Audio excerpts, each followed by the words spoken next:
Olá, meus amigos, tudo bem com vocês?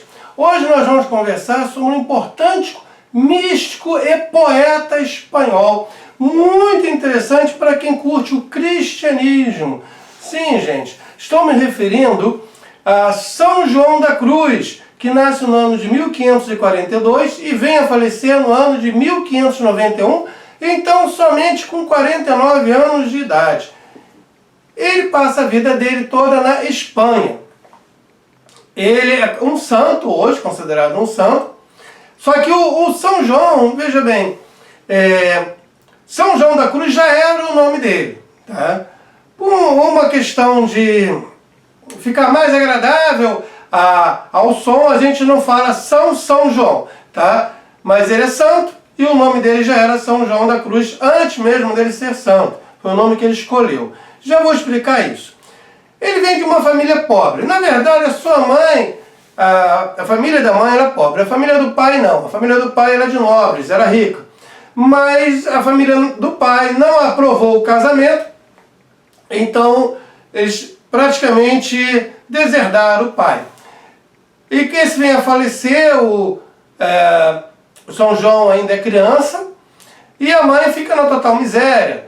Ela ainda tenta bater na porta da família rica e próspera do pai, mas esses não querem saber nem dela, nem dos filhos. Na época tinha 3 filhos.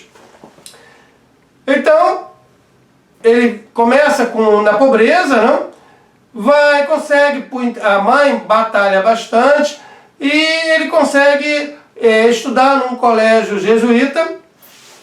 Em 1563, ele entra na ordem carmelita. Em 1564, ele vem a proferir seus votos nesta ordem. Após ele proferir seus votos, ele vai até a cidade espanhola de Salamanca, onde ele passa a estudar teologia e filosofia. Em 1567, ele é ordenado sacerdote. E neste ano de 1567 ele conhece a Santa Teresa de Ávila. E esta santa vai ter uma forte influência na vida dele. Porque nesta época ele estava cogitando trocar a ordem dos carmelitas para a ordem dos cartuchos.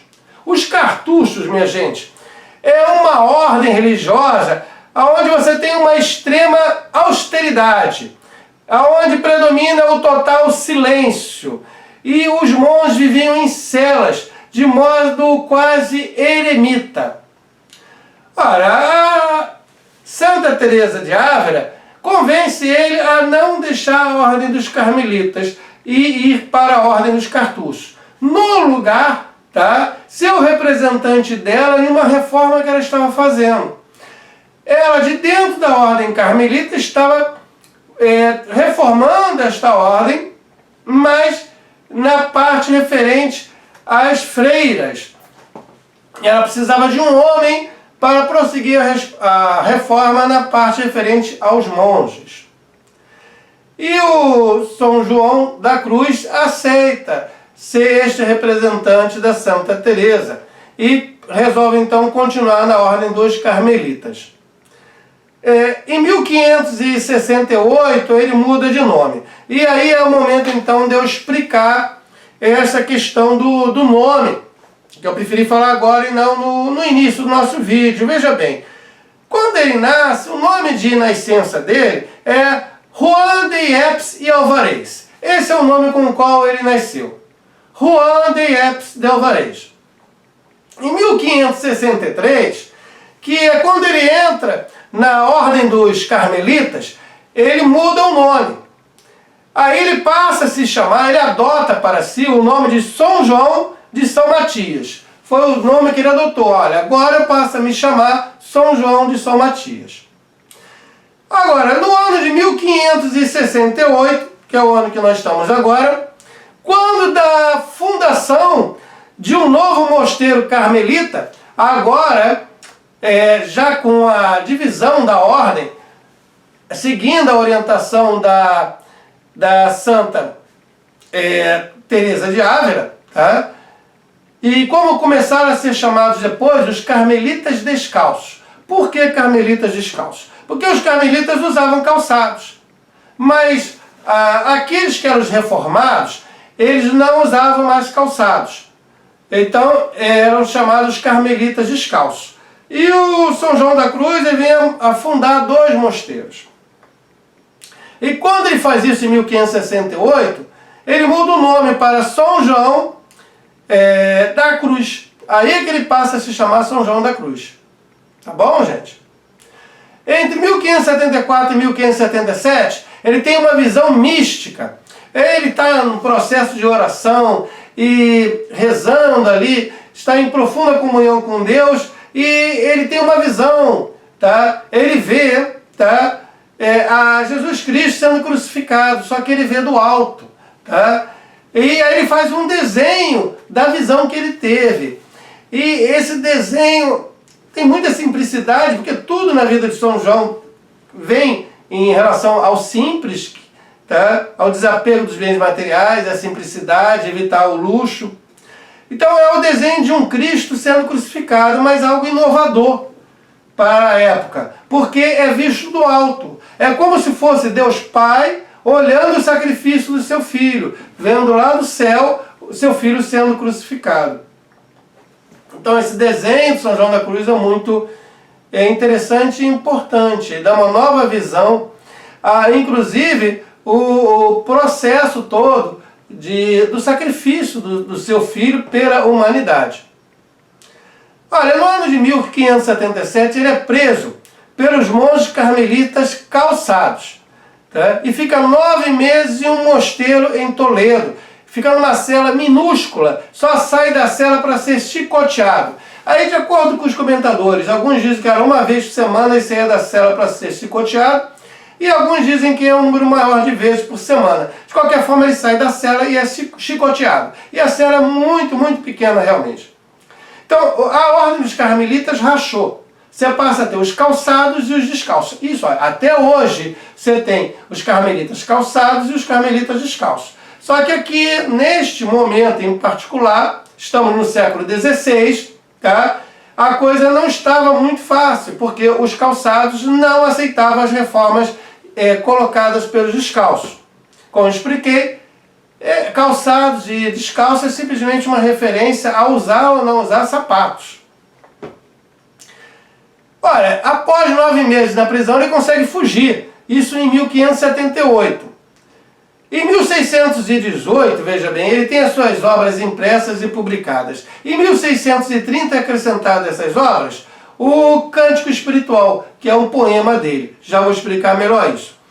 E essas obras que a gente está falando agora, elas foram escritas entre 1578 e 1591.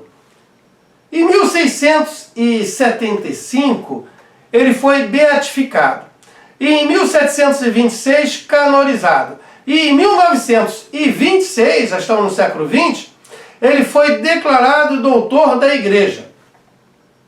Ora, o São João da Cruz, ele é santo pela Igreja Católica Apostólica Romana. E também é padroeiro dos místicos e também dos poetas, porque ele é um grande poeta espanhol. Ele é patrono da rádio, por causa da sua voz, tá? A forma como ele conseguia se expressar para o grupo dos seus ouvintes. Então é padroeiro da rádio. E como eu venho falando desde o começo desse vídeo, ele é considerado um importante místico e poeta espanhol. E agora vamos então falar da sua obra. Primeiro, são 4 poemas. Ele escreve 4 poemas, que se você lê em espanhol, é melhor você ler o poema em espanhol. Mas caso contrário, estão traduzidos para o português, você encontra pesquisa na internet. Tá? Esses 4 poemas são fundamentais à obra do São João da Cruz. E esses poemas ele escreveu uma explicação teológica sobre o significado desses poemas. O primeiro seria o Cântico Espiritual, que aqui é uma referência. Olha, na época, século XVI, a Igreja Católica não permitia a tradução da Bíblia. Então, você não tinha, por exemplo, o Cântico dos Cânticos, tá? E Cântico espiritual é uma referência direta ao Cântico dos Cânticos.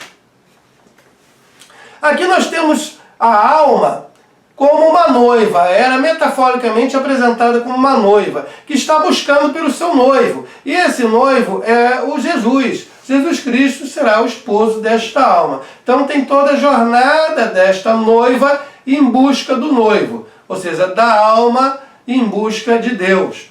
Tá? É o cântico espiritual, é um poema e tem depois uma obra do São João da Cruz explicando teologicamente o que ele quis dizer com este poema. A segunda obra dele é o poema A Noite Escura da Alma, também muito interessante, que é a alma passando por vários sofrimentos, tá, para poder chegar a Deus. O terceiro poema, A Subida do Monte Carmelo, muito, muito importante também, interessantíssimo. Tá? Aqui nós temos a discussão sobre a ascese, sobre a purificação da alma, o autossacrifício, enfim, o total desapego, não só em relação às coisas materiais, mas às coisas espirituais também. Tá? Em busca o quê? Desse encontro com Deus. Tá? E a quarta seria a chama viva do amor. Tá? Muito interessante, aqui nós temos uma metáfora onde o amor de Deus, esse amor divino, é comparado a uma chama, ao fogo, que vem a consumir todas as imperfeições que é presente na alma humana. E logo na sequência, encher esta alma de amor. Né? Então, são os 4 poemas que ele escreve. Cântico espiritual, Noite Escura da Alma, Subida do Monte Carmelo e Chama Viva de Amor. Se você gosta de ler poemas e se você gosta da religião cristã, leia esses poemas. Você encontra traduzido para o português na internet, mas se você conseguir ler em castelhano ou espanhol, como você preferir chamar, tá? Leia direto, porque é um poema melhor você ler na língua materna na qual foi escrito. Agora, esses poemas, eles descrevem a jornada da alma. É um pensador altamente místico. Tá? Ele vai falar dessa jornada, dessa caminhada da alma, para obter o encontro com Deus, Deus Pai, e o encontro com Jesus. Tá? Uma união, tá, com Deus, onde a alma e Deus não são mais 2 separados, eles são um só. Tá? Então é uma união mística com Deus. A união entre nós, que somos a criatura, e Deus, que é o Criador. E nisso ele diz, olha, Deus é tudo. Tá? Tudo. Tá? Diante de Deus, as criaturas, nós e tudo que foi criado por Ele, são nada. Tá? Totalmente dependentes de Deus. Esse pensador ele vai trabalhar muito com a questão do nada e do tudo. Para você chegar ao tudo, que é o amor de Deus, essa comunhão com o amor de Deus, você tem que passar antes pelo total desapego, pelo esvaziamento, pelo nada. Então, está muito vinculado. Se eu tentar explicar melhor essa questão do nada para vocês e do tudo. Vamos começar pelo nada, porque a jornada ela começa pelo nada, pelo esvaziamento. Então, veja, na verdade é o autoesvaziamento. Eu vou me esvaziar de tudo. Eu vou tirar tudo que está dentro da minha alma. E é o total desprendimento de tudo, que seja material, que seja espiritual.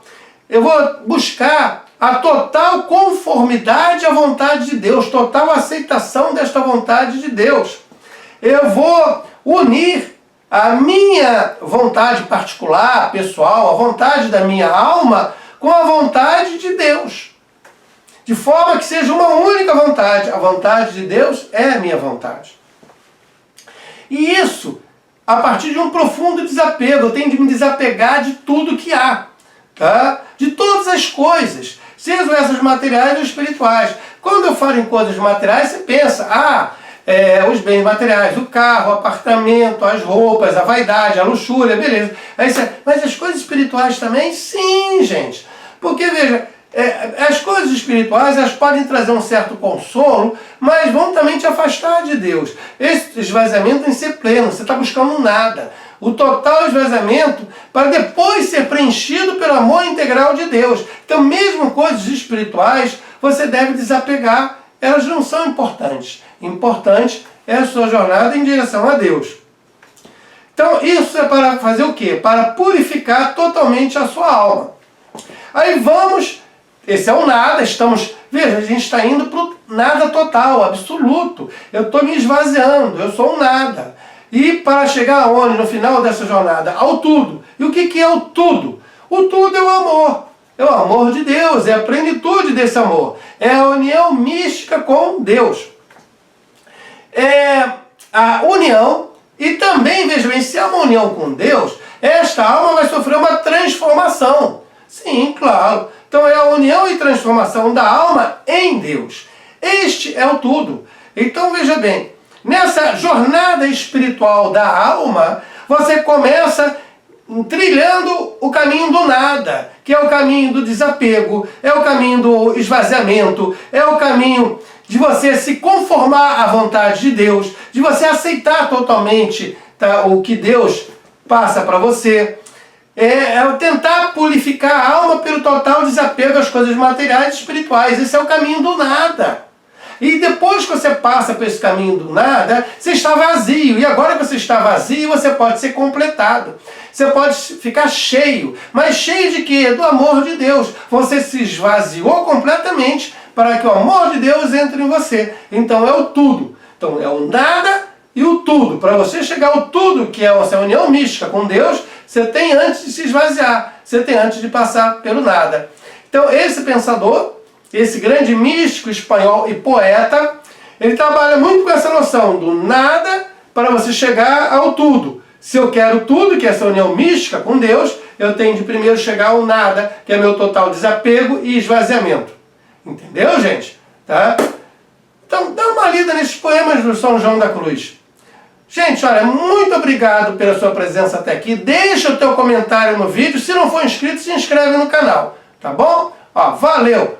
Até mais!